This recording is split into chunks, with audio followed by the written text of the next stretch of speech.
Stop suffering.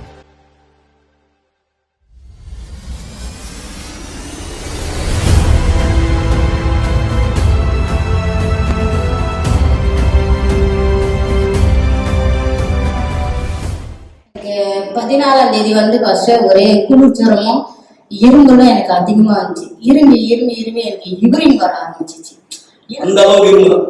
Night பகல என்னால தூங்கவும் முடியாது. இருமுனோட யூரின் துணி மாத்தி இது பண்ணேன். என்னால முடியல. அதனால நான் என்ன பண்ணேன், 15ஆம் தேதி நான் சர்ச்சைக்கு வரல. அதிக மணிக்கு எனக்கு ரொம்ப பிரச்சனை இருக்குதுனால அதுக்கப்புறம் நான் என்ன பண்ணேன், ஊசி போட்டு எல்லாம் இது பண்ணி சிறப்பெல்லாம் எழுதி கொடுத்தாங்க. டைலர் எல்லாத்தையும் தேய்ச்சானே எனக்கு ஒன்றுமே ஆகல. அப்ப கூட தூங்கவே வர முடியாது. நைட்ல தூங்க போகலாம் படைக்கிலேயே யூரின் போயிட்டு இருக்கு. என்னடா இந்த மாதிரி பிரச்சனை ஜோம் பண்ணிட்டு இது பண்ண அப்ப கூட எனக்கு ஒண்ணுமே ஆகல. அப்படியேதான் வந்துருந்துச்சு. அதுக்கப்புறம் எல்லாரும் பயம் காட்டினாங்க, டிபி இருக்குமா ஆஸ்மா இருக்குமா அந்த மாதிரி சொல்லி இது பண்ணாங்க. இப்ப நான் சொன்னேன் எனக்கு எதுவுமே இல்ல சளிதான் அப்படி சொன்னதுக்கு யாருமே ஒத்துக்கல அவங்க. அதுக்கப்புறம் நான் என்ன பண்ணேன், 2-3 டாக்டர் கிட்ட பிரைவேட்ல பார்த்தேன். செட்டாவே அவளை சரி ராயப்பட்டிக்கு போறேன் சொல்லி போனேன். அவங்க போனதுக்கு எதுவுமே இல்லம்மா நார்மலா இருக்கு அப்படின்ட்டாங்க. ஆனா அந்த இருமல் நிக்கல. இங்க வரும்போது கூட எனக்கு அப்படிதான் இருந்துச்சு எனக்கு. ஆமா. அதுக்கப்புறம் இந்த தண்ணி குடிச்சதுக்கு அப்புறம் எனக்கு அந்த இருமலும் வரல, எனக்கு ஒண்ணுமே வரல. எவ்வளவு நேரத்துல தண்ணி குடிச்சு எத்தனை நாள் சரியாச்சு? எனக்கு அந்த நிமிஷம் எனக்கு சரியா போச்சு. ஆலயத்துல இங்க சரியாச்சு, இங்கே சரியா போச்சு. அதுக்கப்புறம் எனக்கு வரவே இல்லை. ஒரு வாரம் இருமல எனக்கு மாத்திரையே போடலாம் எதுவுமே போல எல்லாத்தையும் தூக்கி போட்ட குப்பில இருக்கு. ஆமென். எனக்கு 6 மாசமா மோஷனும் போவாது. ரொம்ப கஷ்டப்பட்டு மோஷன் போவாது. இந்த தண்ணி வாங்கி குடிச்சேன். நீங்க மாத்திரை எடுத்துட்டீங்களா? முன்னாடி டாக்டர் போனீங்களா? டாக்டர்கிட்ட போனேன், மாத்திரை வாங்கினோம், ஒண்ணுமே கேட்கல. எதுவுமே சரியாகல. அது 2 மாத்திரை போட்டா போகும். 2 மாத்திரை ஆச்சு, 3 மாத்திரை ஆச்சு, 4 மாத்திரை ஆச்சு, 6 மாத்திரை ஆச்சு. மாத்திரை இன்னைக்குதான் போச்சு. எனக்கு அந்த பிரச்சனை தீரல. என் பொண்ணு கூட எனக்கு கிண்டல் பண்ணுவான், அது மாத்திரை நினைச்சா மிட்டாய் நினைச்சா நீ பாட்டு ஒன்றும் கிடையாது. அப்ப என் வயிறு கல்லு மாதிரி இருக்கும். ரொம்ப கஷ்டப்படுவாங்க. குடிச்சதுக்கு அப்புறம் என்ன அதிசயம் உங்களுக்கு ஏற்பட்டு? அன்னையில இருந்து இன்னைக்கு வரைக்கும் அந்த பிரச்சனையே இல்லை. 6 மாசம் அந்த சண்டைக்கு அப்புறம் சுத்தமா கிடையாது. தேவனுக்கு மகிமை. 1 மாசமா இந்த அடி ரொம்ப வலிச்சிட்டு இருந்தது பாஸ்டர். நிற்க முடியாது, உட்கார முடியாது. உட்காந்தோம்னா ஏதோ புண்ணுல பட்டு அந்த துணி இதுவாக இருந்தது. அப்படியே இருந்துட்டு அப்பதான் நமக்கு இந்த தண்ணியை பத்தி கொடுத்தாங்க. ஆண்டவே இந்த தண்ணியை மது மாதிரி இந்த தண்ணியை நான் சாப்பிடுறேன். ஆனா எனக்கு எதுவுமே இருக்கும். ஆனா எல்லாம் என்னென்னவோ சொல்றாங்க, கர்ப்பப்பையாக தட்டி இருக்கும், இது இருக்கும், அது இருக்கும்னு சொல்றாங்க. ஆனா எனக்கு எதுவுமே இருக்கக்கூடாது. ஆனா இந்த தண்ணியை நான் மருந்து மாதிரி சாப்பிடுறேன். அதுக்கப்புறம் நான் ஹாஸ்பிட்டலுக்கு போய் என்னன்னு போய் பார்ப்பேன் அப்படின்னு சொல்லிட்டு நேற்று போயிட்டு நான் நேற்று குடியரசு லீவ்ல ஃபர்ஸ்ட் ஹாஸ்பிட்டலுக்கு போயிட்டு கர்ப்பப்பை செக் பண்ணாங்க. ஃபர்ஸ்ட் நான் ரொம்ப பயந்துட்டே போனேன். கர்ப்பப்பை செக் பண்ணிட்டு அங்க ஒண்ணுமே இல்லம்மா, ஒண்ணுமே இல்ல, எல்லாமே நல்லா இருக்கு, நீ வீட்டுக்கு போலாம் இல்ல பாஸ்டர். இந்த தண்ணியை நான் குடிச்சு இந்த வலி வந்தோடனே இந்த தண்ணி கரெக்டா கொடுத்தாங்க. இந்த தண்ணியை நான் தொடர்ந்து குடிச்சுக்கிட்டே இருந்தேன். மாத்திரையை நான் போட மாட்டேன் பாஸ்டர். நான் ஊசியில கூட ஹாஸ்பிட்டல் போடுவேன். ஆனா எனக்கு மாத்திரையே கொடுக்க கூடாது.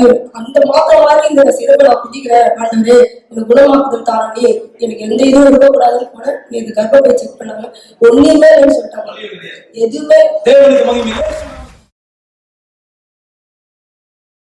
నొప్పులు ఉండే ఒళ్ళు బాడీ మొత్తం నొప్పి యేసు నామంలో ఒళ్ళు ఇది డాక్టర్ తక్కువైందమ్మా.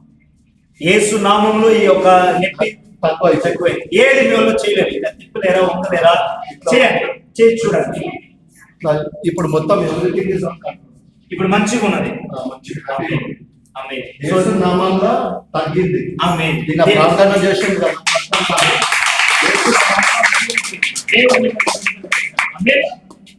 విభాగం బిడ్డ క్వశ్చన్ అయిందని 2 పిల్లలు అయినని మేడంతో చెప్తే జస్ట్ ఇలా చెయ్యి ఇలా అనిచ్చారు. అంతే ప్రేయర్ చేసిన 2 నిమిషాలనే ఇంటికి వెళ్ళాక నిమ్మలంగా అంటే మంచిగా ఉన్నాయి, ఏం చెప్పి లేదు. ఈ వారం అంతా మంచిగా ఉన్నారా, యాక్టివ్ గా ఉన్నారా, మాట తాగిన ముందు ఇంకా చాలా ఆరోగ్యంగా ఉన్నారు. ఆమె బలంగా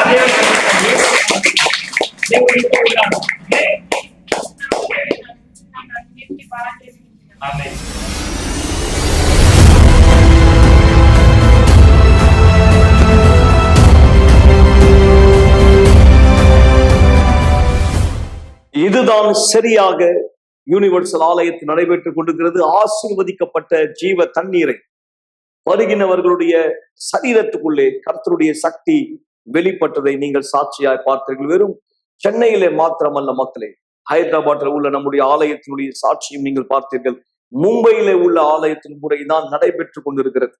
தேவனுடைய கரம் விசுவாசத்தினால் மக்களுடைய சரீரத்திலே வெளிப்படுகிறது. இதே போல நீங்கள் உங்களுக்கான ஒரு பாட்டிலை பெற்றுக்கொள்ள விரும்பினால் கீழே உள்ள தொலைபேசி எண்ணிலே உடனே நீங்கள் தொடர்பு கொள்ளலாம். உங்களுக்கானதை நீங்கள் முன்பதிவு செய்யும்படியாய் என்னுடைய நண்பர் ஒருத்தர், என் குடும்பத்தை சேர்ந்த ஒருத்தர், என் உறவினர்ல ஒருத்தர் கஷ்டப்படுகிறார் என்று நீங்கள் சொன்னால் கண்டிப்பாய் நீங்கள் அவர்களை வரவேற்கலாம். ஆசீர்வதிக்கப்பட்ட தண்ணீரை விசுவாசத்தினால் பருகும்படி ஆண்டவர் தாமே சொன்னார், விசுவாசிக்கிறவனுக்கு எல்லாம் கூடும். விசுவாசம் நீங்கள் விலை கொடுத்து வாங்க வேண்டியதில்லை. கர்த்தர் தாமே உங்களுக்குள் வைத்த சக்தி. நண்பர்களே, நீங்கள் எந்த நிலைமையில இருந்தாலும் அந்த விசுவாசம் தேவனுடைய வார்த்தையின் அடிப்படையிலே தூண்டப்படும் பொழுது அதிசயங்கள் நடைபெறுகிறது. ஆம், தேவனுடைய வார்த்தையின் அடிப்படையில விசுவாசம் தூண்டப்படும் பொழுது அற்புதங்கள் நடைபெறுகிறது. உங்களுக்கும் கண்டிப்பாய் அற்புதம் நடைபெறும். ஏனென்றால் அற்புதத்தின் நேரம் முடிந்து விடவில்லை. இந்த சாட்சியை நாம் கவனிக்க போகிறோம். தொடர்ந்து நிகழ்ச்சியில் எங்களோடு இணைந்திருங்கள். இது உங்கள் கவலைப்படுவதை நிறுத்துங்கள் நிகழ்ச்சி.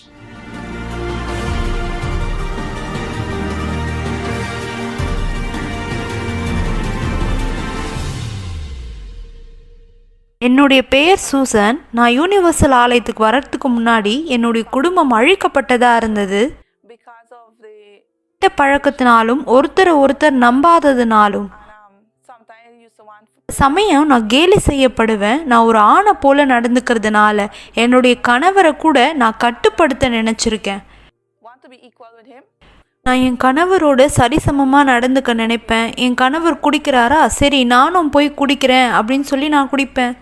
நான் பார்ட்டிகளுக்கு போவேன். வீட்டில் ஒரு குழப்பமான சூழ்நிலை ஏற்படுத்துவேன். வீட்டில் நாங்கள் நிறைய சண்டை போடுவோம். ஏன்னா அவர் நிச்சயமாக ஒரு ஆணாக இருக்கார், நானும் ஆணாக இருக்க நினச்சதுனால நாங்களும் சண்டை போடுவோம். ஒரு குழப்பமான சூழ்நிலை நடக்கும். அவர் என்னை அடித்து கீழே தள்ளுவார். சில சமயம் மேலே குதிச்சு நானும் உனக்கு சரிசமமாக இருக்கேன்றதை காமிக்க நினைப்பார். ஒரு குழப்பமான சூழ்நிலை ஏற்பட்டது. எனக்கு நல்லா ஞாபகம் இருக்குது. ஒரு முறை அவர் என்னை அடித்து கீழே தள்ளி என் முடியை இழுத்து என்னை அடிக்க முயற்சி செய்தார். என்னுடைய திருமண வாழ்க்கையானது மிகவும் மோசமான நிலைமையில் இருந்தது. ஏன்னா என்னுடைய கெட்ட பழக்கத்தினாலையும் என்னுடைய குடி பழக்கத்தினாலையும் மட்டும்தான். அநேக பேர் சொல்லுவாங்க, என்னை இவர் அந்தளவு அதிகமாக குடிக்கிறாரு, வீட்டுக்குள்ளாக இருந்து இவருடைய மனைவி ஆணாக இருந்து எல்லா வேலையும் பார்த்துக்கிறாங்கன்னு சொல்லுவாங்க. இதனால தான் நான் வீட்டுக்குள்ளாகவே இருப்பேன், வீட்டுக்குள்ளே தூங்கிட்டு இருப்பேன். சில நேரத்தில் நான் வெளியே போயிட்டு குடிப்பேன். நான் புகையானது பிடிப்பேன். அது மட்டும் இல்லாமல் நான் வீட்டு வெளியே போயிட்டு அங்கே குடிச்சிட்டு சில வாரங்கள் அங்கேயே வெளியே தங்குவேன்.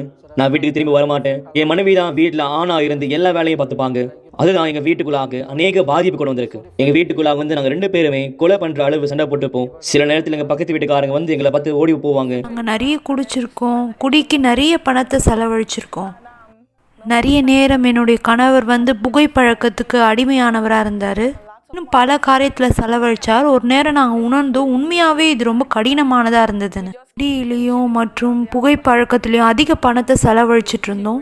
பல பண நெருக்கடிகளை கடந்து போனோம். சில சமயம் கூட உணவு இருக்காது, சமயம் வீட்டில் கேஸ் இருக்காது, சாப்பிட பொருட்கள் சில சமயம் இருக்காது.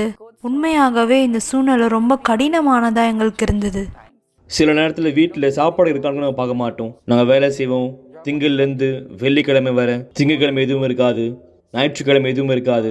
பிற்பட நாங்கள் கடன் வாங்குவோம், கடன் திருப்பி செலுத்துவோம், திருப்பி எங்கிட்ட எதுவும் இருக்காது. இது மட்டும் இல்லாமல் புகைப்பிடிப்பேன். நான் இரவு நேரத்தில் நான் விளையாட போவேன் வெளியே. எங்களுக்கு எந்த சேமிப்பானது இருக்காது. வாழ்க்கைக்காக நாங்கள் எந்த ஒரு விஷயத்தை பற்றியும் கவனிக்க மாட்டோம். என் மகள் இளையவளாக தான் இருந்தா, ஆனால் எங்கள் 2 பேருக்குமே அவளுக்கு எந்த ஒரு மரியாதையுமே இல்லை. சமயம் நாங்கள் சண்டை போடுறத அவளும் பார்ப்பா. அது அவளை அந்தளவு பாதிக்கும். அவள் யார் பக்கத்தில் நிற்கிறதுன்னு கூட தெரியாது. என்ன இது அதிகமாக பாதிப்படைய செய்தது. ஆனால் எப்போவுமே நான் இதை வெளியே காண்பிக்க மாட்டேன். எனக்குள்ளாக நான் அதை தொடர்ந்து வச்சுட்டே இருந்தேன். நான் எப்பொழுதுமே எனக்குள்ள எல்லாமே சரியா இருக்கு அப்படின்றது மாதிரி வெளியே காண்பிச்சுப்பேன். ஆனால் எனக்குள்ளாக இந்த விஷயம் ரொம்ப ஆழமாக இருந்தது. என்னுடைய பெற்றோர்கள் ஒருத்தர் பார்த்து கத்துவாங்க, அவங்க சண்டை போடுவாங்க, சில நேரம் பேசாமல் இருப்பாங்க. ஆனால் ஒன்று மட்டும் எனக்கு தெரியும், அவங்களுடைய திருமண வாழ்க்கை எதுவுமே சரியா இல்லை. அவங்க எனக்கு கொடுத்த உதாரணம் எல்லாமே தவறாக இருந்தது. அவங்கள பற்றி எந்த ஒரு மரியாதையும் எனக்குள்ளாக இல்லை. காரணம், அந்த மரியாதை உருவாக்குறதுக்கான எந்த ஒரு இடமும் அந்த இடத்துல இல்லை.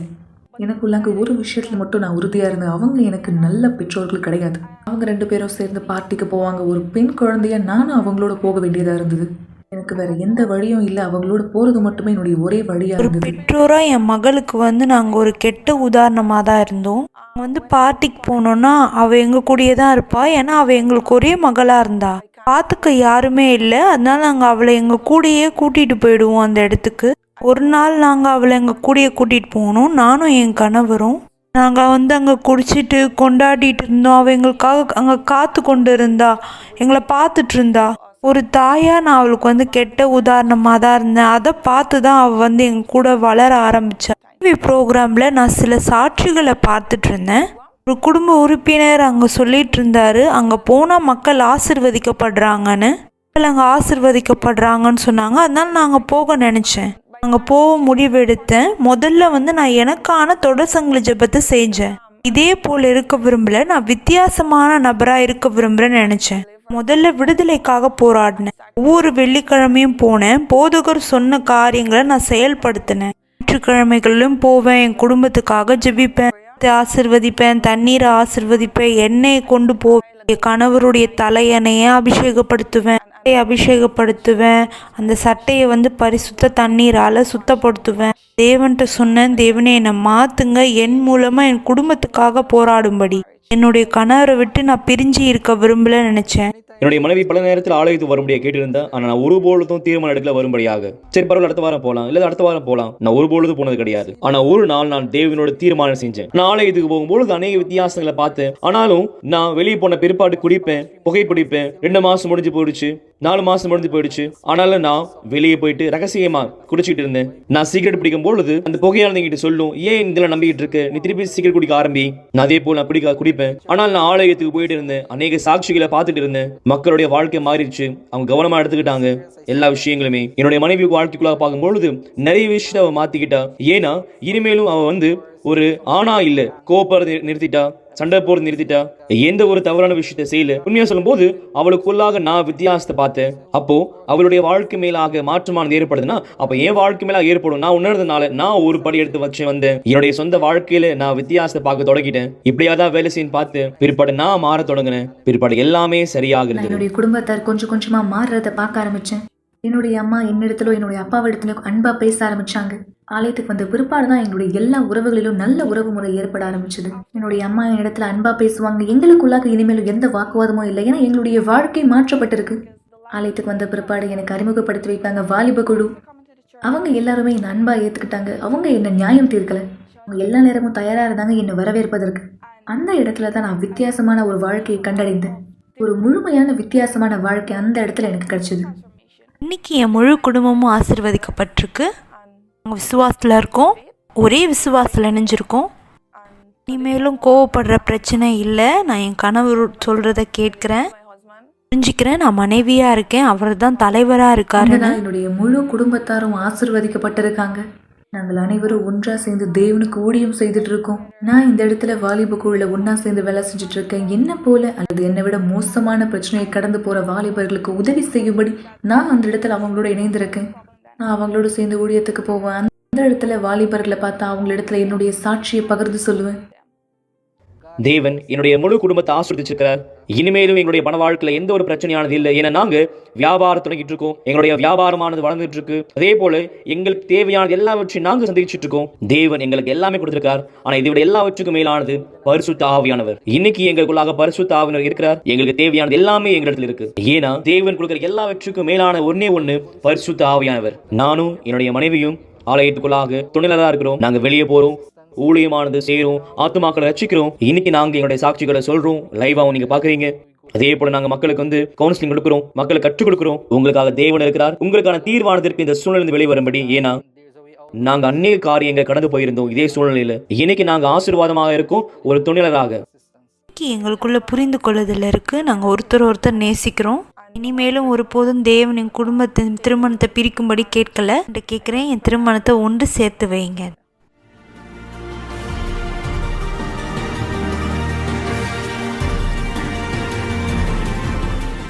நீங்கள் பார்த்ததை போல சூசன் அவருடைய வாழ்க்கையில கடந்து சென்ற பரிதவிப்பான மோசமான அழிக்கப்பட்ட ஒரு வாழ்க்கை நிலை.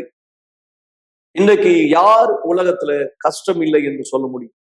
உலகத்தின் எந்த மூலையில எந்த பகுதியில நம்ம கஷ்டம் இல்லைன்னு சொல்ல முடியும்? எல்லா இடத்திலுமே மக்கள் கஷ்டங்களை கடந்து செல்கிறார்கள். பலதரப்பட்ட கஷ்டங்கள். எந்த பாஷையை சேர்ந்தவரோ, எந்த மொழியை சேர்ந்தவரோ, எந்த இடத்தை சேர்ந்தவரோ, எந்த நம்பிக்கையை சேர்ந்தவரோ, யாரா இருந்தாலும் எல்லோருமே உலகத்துல கஷ்டப்படுறாங்க இல்லையா? மிக சரியா இந்த கஷ்டத்துல இருந்து வெளியே வர முடியாத ஒரு சூழ்நிலையில மன அழுத்தத்துல மக்கள் தள்ளப்படுகிறார். மன அழுத்தம் தற்கொலை எண்ணங்களை தூண்டுகிறது. இப்படி ஒன்றன் பின்பாக ஒன்று பல பேர் அந்த மன அழுத்தத்திலிருந்து மீற முடியாமல் கெட்ட பழக்கத்துக்கு தன்னை உட்படுத்துகிறார்கள். கெட்ட பழக்கத்தினுடைய கொஞ்ச நேர சந்தோஷத்தை பெற்றுக்கொள்ளும்படியா. ஆனால் தீர்வு அது அல்ல. தீர்வு கண்டிப்பாய் அது அல்ல. நிலைமை இன்னும் மோசம் அடைகிறது. ஆனால் தேவன் தாமே உங்களுக்கு அழைப்பு கொடுக்கிறார். நண்பர்களே, உங்கள் மன அழுத்தம், உங்கள் கஷ்டம் நிறுத்தப்பட முடியும். நீங்கள் கவலைப்பட வேண்டியதில்லை. உங்கள் கவலை நிறுத்தப்பட முடியும். நீங்கள் ஆண்டவரை நோக்கி ஒரு விசுவாசத்தின் அடி எடுத்து வைத்தால், சற்று முன்பு நீங்கள் கேட்ட சாட்சி அதனுடைய ஒரு ஆதாரம். விசுவாசத்தினுடைய செயல் தான் அந்த மாதிரியான ஒரு கஷ்டத்தோடு இருக்கிறது அந்த தாய் ஏற்றுக்கொள்ளவில்லை, அந்த நபர் ஏற்றுக்கொள்ளவில்லை. எனவே நீங்கள் யார் போராடிட்டு இருக்கீங்க? எவ்வளவு இடத்துக்கு போயிருக்கலாம், எவ்வளவு முயற்சிகள் செய்திருக்கலாம், எவ்வளவோ காரியங்களை செய்திருக்கலாம். ஆனால் பலன் இல்லை என்று நீங்கள் பார்த்தால் ஏன் நீங்கள் ஒரு தீர்மானம் எடுக்கக்கூடாது? ஏன் நீங்கள் அந்த கஷ்டத்தை சகித்துக் கொள்ள வேண்டும்? கண்டிப்பா இது உங்கள் தலை விதி இல்லை மக்களே, உங்கள் தலையெழுத்து இல்லை. நீங்கள் இப்படி கஷ்டப்பட வேண்டியதில்லை. உங்கள் கவலைகள் நிறுத்தப்பட முடியும். கண்டிப்பா இந்த இடத்திலே உங்களுக்கு நாங்கள் அதை நிரூபிக்க முடியும். தேவன் மாயா ஜாலம் செய்கிறவர் அல்ல. ஆனால் ஒருத்தர் அவரை நோக்கி கூக்குரல் செய்கிற தருணம், தன் ஆபத்து சமயத்திலே கர்த்தர் வந்து அந்த நபரை விடுவிக்கிறார், உதவின் கரத்தை நீட்டுகிறார். அதுதான் சற்று முன்பு நீங்கள் பார்த்தது. இதோ சற்று நேரத்துல நீங்கள் பார்க்க போகிறது இந்த சாட்சி. ஏறத்தாழ 10 வருட காலம் தன் திருமண வாழ்க்கையின் பாதிப்பின் வலியை உணர்ந்த ஒரு பெண், தனக்குள்ளே அழுது கொண்டிருந்த ஒருத்தர், நிலைமையை வெளிப்படுத்த முடியாத ஒரு சூழ்நிலையில் தன்னை பார்த்த ஒருத்தர், கர்த்தர் உதவின் கரம் நீட்டப்பட்டது. அந்த மன அழுத்தத்திலிருந்து வெளியே வந்தார். உங்களுக்கும் தேவன் செய்ய வல்லவராய் இருக்கிறார். நண்பர்கள், நீங்கள் செய்ய வேண்டியதெல்லாம் ஒரு விசுவாசத்தின் முயற்சி. ஒரு விசுவாசத்தின் முயற்சி. எத்தனை மணி நேரம் நீங்க கதவை தாழிட்டு அழுதுட்டு இருக்கீங்க? ஏன் நீங்க ஒரு தீர்மானம் எடுக்க கூடாது? அவர் சொல்கிறார், வருத்தப்பட்டு பாரம் சுமக்கிறவர்களை எல்லாரும் என்னிடத்திலே வாருங்கள், நான் உங்களுக்கு இளைப்பாறுதல் தருவேன்.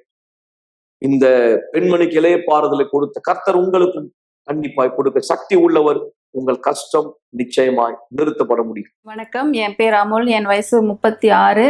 என் வாழ்க்கை ரொம்ப கஷ்டமாக இருந்துச்சு. குடும்பத்தில் சண்டை, ஒரே சண்டையும் சச்சரவும். எங்கள் மாமியாருக்குள்ள என் கணவருக்குள்ள ரொம்ப சண்டையும் சச்சரவும், மனசில் ரொம்ப பாரமாகவும் கஷ்டமாகவும் இருந்துச்சு. நான் 2010 இருந்து 2020 வரைக்கும் நான் இந்த கஷ்டத்தை இருந்தேன். நான் இந்த கஷ்டத்தில் அந்த 10 வருஷம் காலமாக எனக்கு குடும்பத்தில் சண்டை சச்சரவாக இருந்தது. டெய்லி நான் அழுதுகிட்டே தான் இருப்பேன். ஒன்லி எங்கள் அம்மாண்ட சொல்லுவேன், இல்லை யார்கிட்டயாவது சொல்லி எனக்கு மனசு ஆறுதல் கிடைக்குமான்றதை நான் எதிர்பார்த்து கொண்டிருந்தேன். அப்போது எனக்கு குடும்பத்தில் எனக்கு எந்த ஒரு ஈடுபாடும் இருக்காது. எனக்கு இவங்களாம் இப்படியே குறை சொல்லிக்கிட்டே இருக்காங்களே, என்னை திட்டிக்கிட்டே இருக்காங்களே, நான் அவங்க மேலே குறை சொல்லிக்கிட்டு இருக்கேன், எங்களுக்குள்ளே சமாதானமே இல்லையே, எப்போ தான் இது மாறும் என்ற எண்ணத்தில் தான் நான் இருந்துகிட்டு இருந்தேன். அப்போல்லாம் எனக்கு கவலை தான் ரொம்ப அதிகம், மனசு ரொம்ப பாரமாக இருக்குது. யார்கிட்டனா அழுவணும், சொல்லி என்னுடைய கஷ்டத்தை சொல்லி அழுவணுன்ற எண்ணம் தான் எனக்குள்ளே அதிகமாக இருந்துச்சு. நான் வீட்டில் உட்காந்துட்டு நான் அழுதுகிட்டு தான் இருந்தேன். யாராவது எனக்கு கஷ்டம் கேட்பாங்களா, அவங்கக்கிட்ட நான் சொல்லணும்.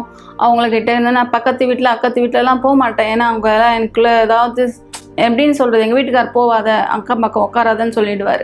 அதனால நான் வீட்டில் உட்காந்து அழுதுகிட்டு இருப்பேன். அம்மா அந்த நேரம் வருவாங்க, எனக்கு அவங்கக்கிட்ட சொல்லுவேன். ஒரு வாட்டி அம்மா வீட்டுக்கு போவேன், அந்த நேரம் அவங்கக்கிட்ட சொல்லி நான் அழுவேன். இந்த மாதிரி கஷ்டமாக இருக்குது, எனக்கு எந்த விதமான மனசில் எப்போ பாரு எனக்கு கஷ்டம், எனக்கு பணம் கஷ்டம் வேறு, இந்த குடும்பத்துக்குள்ளே ரொம்ப கஷ்டமாக இருக்குது. மாமியார் எதனா சொல்லிடுறாங்க, வீட்டுக்காரர் எதனா சொல்கிறாருன்னு சொல்லிட்டு நான் அவங்கக்கிட்ட நான் சொல்லி அழுவேன். எனி டைம் என் வாழ்க்கை ஃபுல்லாக அழுவதாக இருந்துச்சு. எனக்கு சந்தோஷமே இல்லாமல் இருந்துச்சு.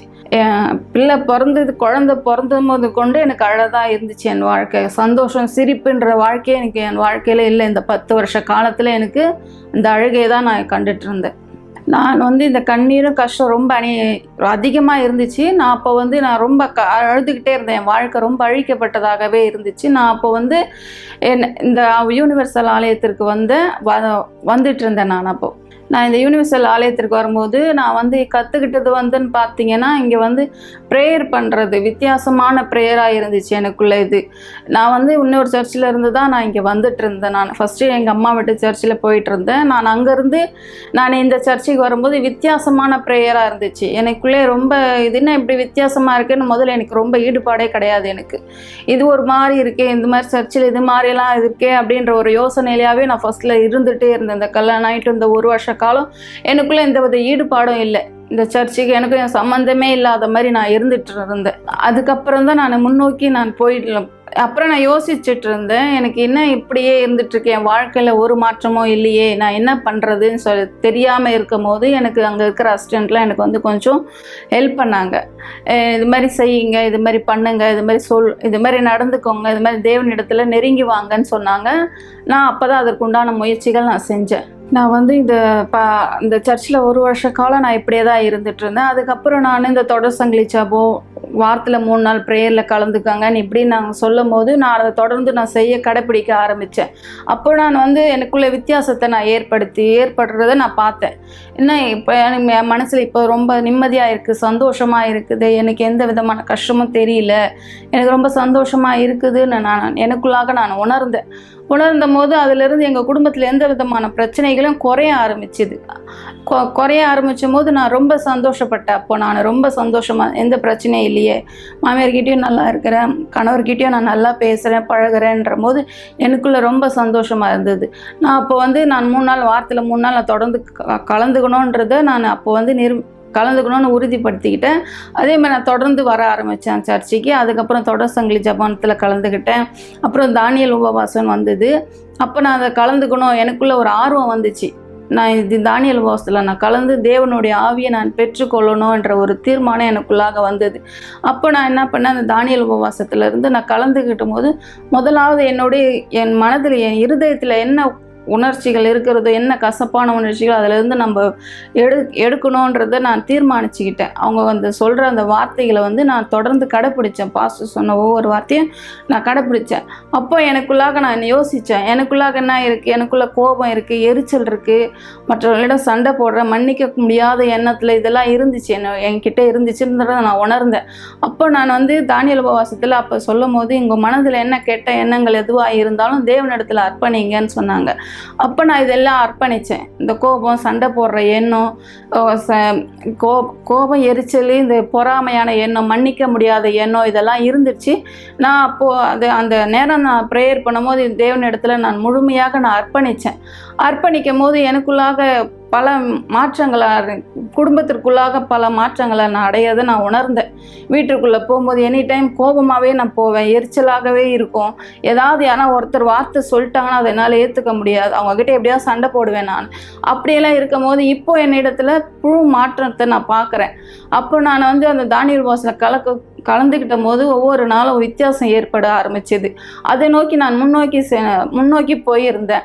அப்போ ஒரு நாள் ஒரு ஞாயிற்றுக்கிழமை இருக்கும். அப்போ நான் தானியல் உபவாசத்தில் தேவனிடத்தில் நான் ஆவியை நான் பெற்றுக்கொள்ளணுன்ற ஒரு தீர்மானத்தில் நான் ஆவியை நான் கொள்ளணுன்றதுல அன்றைக்கி ஒரு சண்டேயில் என்னை முழுமையாக அர்ப்பணித்தேன். அந்த நேரம் தேவன் எனக்கு என் வாழ்க்கையில் அவ்வளோ முடியாத சந்தோஷம் எனக்குள்ளாக அப்படி வந்தது. நான் ரொம்ப சந்தோஷப்பட்டேன். நான் அந்த அன்பை யார்கிட்டையும் என்னால் சொல்லி புரிய வைக்க முடியல. அந்த நேரம் நான் அவ்வளோ சந்தோஷப்பட்டேன். எனக்குள்ள அவ்வளோ சந்தோஷம். எல்லாரிடத்துல அன்பு காட்டணும், எல்லாரிடம் நான் தெரியாதவங்க கிட்டலாம் போய் நான் பேசுகிறேன். அந்த நேரம் எனக்கு ரொம்ப சந்தோஷமாக இருந்தது. நான் தேவனிடத்தில் அந்த அன்பை நான் பெற்றுக்கொண்டேன். எனக்கு பரிசுத்த ஆவி கிடைச்சதுக்கப்புறம் எனக்குள்ள நிறைய மாற்றங்களை நான் பார்த்தேன். எனக்கு முதல்ல மன அழுத்தம், மன கஷ்டம், யார்கிட்டனா போய் பேசணும், யார்கிட்டனா குறைகள் சொல்லணும், அதெல்லாம் இப்போ என்னிடத்தில் இல்லை. தேவனுடைய ஆவியை நான் பெற்றுக்கொள்ளும் போது இப்போ என் மாமியார்கிட்ட நல்ல உறவு, என் கணவர்கிட்ட நல்ல உறவு, என் குடும்பத்திற்குள்ளான எல்லாவற்றிலையும் எனக்கு நல்ல உறவுகள் கிடைச்சிருக்கு. அது இல்லாத நான் தேவனிடத்திலும் நல்ல உறவு வச்சிருக்கிறேன். அதே போல் என்ன மாதிரி என்ன மாதிரி கஷ்டப்பட்டவங்களையும் நான் இப்போ ஊழியம் செஞ்சு அவங்களையும் தேவனோட அன்பை புரிஞ்சிக்கணுன்றதை நான் அவர்களுக்கும் தெரிவிக்கிறேன். இப்போ யாருடைய கஷ்டமோ யாருடைய உதவியும் எனக்கு தேவையில்லை. தேவன் என்னோட கூட இருக்கிறார் என்றதை நான் விசுவாசிங்க. என்னை போல நீங்களும் என்னுடைய சாட்சியை பார்த்து நீங்களும் இதே போல கற்றுக்கொள்ளணும். ஆமீன். நாம் நிகழ்ச்சியின் இறுதியிலே வந்திருக்கிறோம். நண்பர்களே, ஒரு பாட்டில் தண்ணீர், ஒரு டம்ளர் தண்ணீர் ஆயத்தப்படுத்திக் கொள்ளுங்கள். மேலும் விளக்கங்கள் உங்களுக்கு தேவையானால், விலாசங்களை குறித்த வழிகாட்டுதலுக்கு அல்லது ஒரு ஆலோசனை வேண்டும், எனக்கு ஒரு ஜெப உதவி தேவை என்று சொன்னால் உடனே இந்த நேரம் தொலைபேசி எண்ணிலே தொடர்பு கொள்ளுங்கள். உங்களுக்கு ஒரு ஊழியக்காரர் தயாரா இருப்பார் உதவி செய்யும்படி ஆலோசனை கொடுக்க. நாம் ஆயத்தப்படுத்தலாம். இது ஜெபத்தின் நேரமா இருக்கிறது. ஜெப நேரத்திற்காய் நாம் நம்மை ஆயத்தப்படுத்திக் கொள்ளலாம். சர்வ வல்லமையான தேவனை, ஆண்டவராகிய இயேசுவின் நாமத்தினால் இந்த கஷ்டத்தையும் கண்ணீரையும் வேதனையும் நாங்கள் சுமந்து கொண்டிருப்பதை நீர் பார்க்கிறீர். ஆனால் எங்களுக்கு நீர் சொல்லுகிறீர், இந்த கவலைகள் நிறுத்தப்பட முடியும் என்று. இந்த நிகழ்ச்சியின் வாயிலாய் என்னோடு யாரெல்லாம் விசுவாசத்தை ஒன்றிணைகிறார்களோ, கண்களிலே கண்ணீரோடு, மனதிலே வேதனையோடு, மன அழுத்தத்தோடு, பாரங்களோடு உதவின் கரம் இந்த நபருக்காய் நீட்டப்படட்டும் தேவன். இனி இந்த கஷ்டத்தின் அடிமைத்தனத்திலே வாழாதபடி, அசுத்தத்தினுடைய அடிமைத்தனத்திலே வாழாதபடி, மன அழுத்தத்தினுடைய பாதிப்பிலே வாழாதபடி, வாழ்வா சாவா என்கிற நிலைமையில இவர் போராடி கொண்டிருக்கிறார். அடுத்தது என்ன செய்வது என்று இவருக்கு தெரியவில்லை. இந்த நேரம் நான் உம்மிடம் கேட்கிறேன், இந்த நபர் எங்கிருந்து ஜபத்தை கேட்டுக் கொண்டிருக்கிறாரோ, எந்த ஒரு சூழ்நிலையிலிருந்து ஜபத்தை பெற்றுக் கொண்டிருக்கிறாரோ, இந்த தண்ணீரை கர்த்தர் தாமே பயன்படுத்துவாராய். அவர் சக்தி இதில் வைக்கப்படுவதாய். இதிலிருந்து பருகுகிறவர் உம்முடைய ஜீவனிலிருந்து பருகுவாராய், சமாதானத்திலிருந்து பருகுவாராய். எல்லா விதமான அழுத்தங்கள், பாரங்கள் மறையட்டும், மாபெரும் சுமைகள் விலகட்டும், இலை பாறுதலை கண்டடையட்டும்.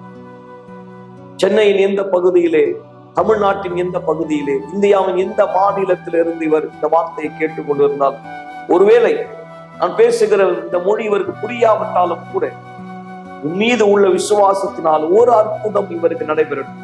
இந்த தண்ணீரை ஆசீர்வதிக்கிறேன். இந்த ஜபத்தை கேட்டுக்கொண்டுகிற ஒவ்வொருத்தருக்கும் அவர்களுடைய அந்த துன்பத்திலிருந்து விடுவிக்கப்படக்கூடிய வழியை, கவலைகள் நிறுத்தப்படுவதற்கான வழிகளை கர்த்தர் தாமே காண்பிக்கும்படி நான் கேட்கிறேன். பரிசுத்த ஆவியின் மூலமாய் ஆண்டவராகிய இயேசுவின் பெயராலே ஆமென். ஆசீர்வாதமான தண்ணீரை குடியுங்கள் நண்பர்களே. நான் விசுவாசிக்கிறேன், தேவனுடைய ஆவி உங்களை பலப்படுத்தி இருக்கிறார். மக்களே, 25ஆம் தேதி இந்த மாதத்தின் கடைசி ஞாயிற்றுக்கிழமை உங்கள் கவலைகள் நிறுத்தப்படுவதற்கான மாபெரும் வாய்ப்பு. நீங்க ஒருவேளை தூரமா இருந்து நிகழ்ச்சி பார்த்து கொண்டிருந்தால், நீங்கள், உங்கள் குடும்பத்தினர், நண்பர்கள், அக்கம் பக்கத்தினர், நான் உங்களுக்கு விசேஷமான வரவேற்பு கொடுக்கிறேன்.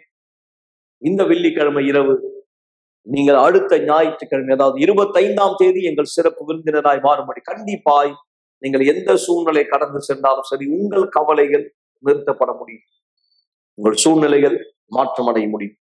நீங்கள் கேட்ட சாட்சியை போல உங்களுக்கும் கர்த்தர் செய்ய வல்லவரா இருக்கிறார். எனவே சகித்துக் கொள்ள வேண்டாம், இது என்னுடைய தலையெழுத்து என்று ஏற்றுக்கொள்ள வேண்டாம், இப்படிதான் வாழ வேண்டும் என்று நினைக்க வேண்டாம். வாய்ப்பு உங்களுக்காக இருக்கிறது.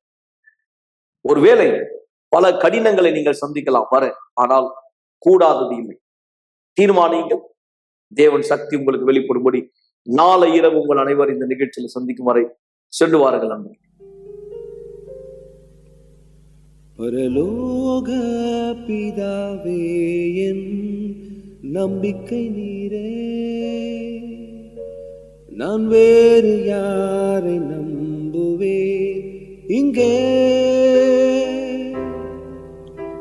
உம் பாதங்களில் என்னை அர்ப்பணிக்கின்றேன்.